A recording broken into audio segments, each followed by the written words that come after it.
आता कळतंय ना, त्यांच्याच समितीचा रिपोर्ट आहे ना. मग सगळ्या समिती जर ब्लॅक अँड व्हाईट मध्ये सगळं पूर्ण आलेलं आहे सगळ्यांच्या समोर, सरकारचा जो रिपोर्ट आहे, तर मग थांबतायत कुणासाठी?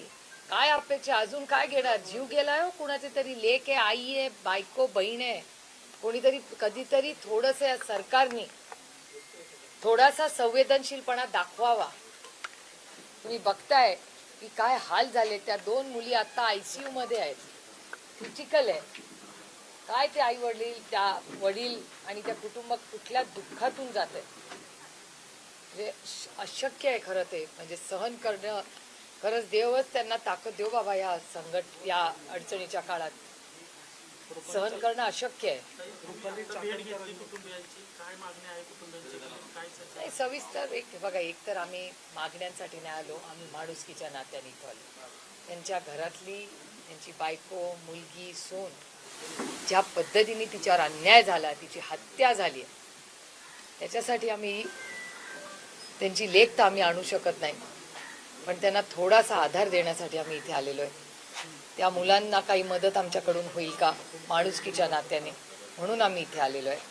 आणि आमची एवढीच अपेक्षा आहे की ह्या कुटुंबावर जो घात झालेला आहे, त्या मुलीची हत्या झाली आहे, ही ह्या महाराष्ट्रातल्या कुठल्याही लेकीवर हा दिवस येऊ नये, ह्याच्यासाठी मी इथे आलेलो आहे. आणि जो काही CCTV वगैरे ज्या काही गोष्टी आहेत, या पारदर्शकपणे महाराष्ट्राला कळल्या पाहिजे की काय नक्की त्या दिवशी झालं, काय पद्धतीने झालं. आणि एक SOP या सगळ्या हॉस्पिटल्सला महाराष्ट्र सरकारने दिली पाहिजे. कारण काही दुर्दैव आहे की छत्रपतींच्या महाराष्ट्रामध्ये, शाहू फुले आंबेडकरांच्या महाराष्ट्रामध्ये आज महिलांवर ही वेळ येते, हे धक्कादायक आहे.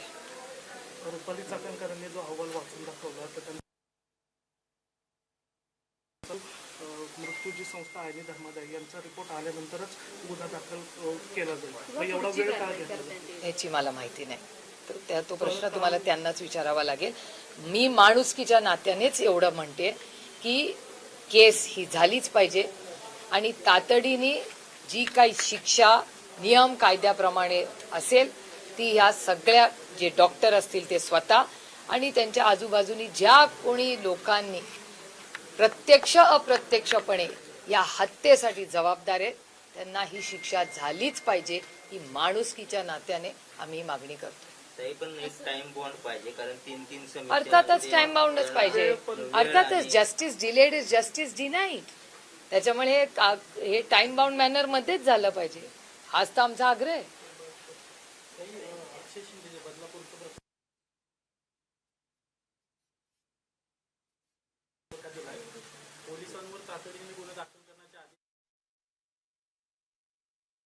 बोलले, एक तर हा आत्ताचा जो विषय आपण बोलतोय हा खूप संवेदनशीलपणे आपण सगळ्यांनीच त्याच्याबद्दल बोललं पाहिजे.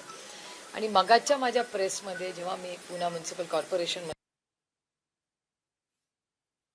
येतोय की ज्या महाराष्ट्राच्या पोलिसचा सार्थ हा अभिमान आम्हाला सगळ्यांना आहे. मला महाराष्ट्राच्या आज खासदार सुप्रिया सुळे यांनी भिसे कुटुंबियाची भेट घेतली आणि त्यानंतर ते पत्रकारांशी संवाद खरतर साधत आहे. डॉक्टर घैसास यांनी रुग्णालय प्रशासनाकडे राजीनामा सोपवला असल्याची माहिती त्यांनी दिली आहे. यासोबतच खरं तर पुण्यातील गर्भवती महिला मृत्यू प्रकरणात आज सुप्रिया सुळे यांनी भिसे कुटुंबियाची भेट घेतलेली आहे. दीनानाथ मंगेशकर रुग्णालयातील डॉक्टर घैसास यांचा राजीनामा, महत्वाची बातमी आपण बघतोय. ईश्वरी भिसे मृत्यू प्रकरणात घैसास यांनी राजीनामा दिल्याचं कळतंय. लोकशाही मराठी ऐका, पहा, जागरूक रहा.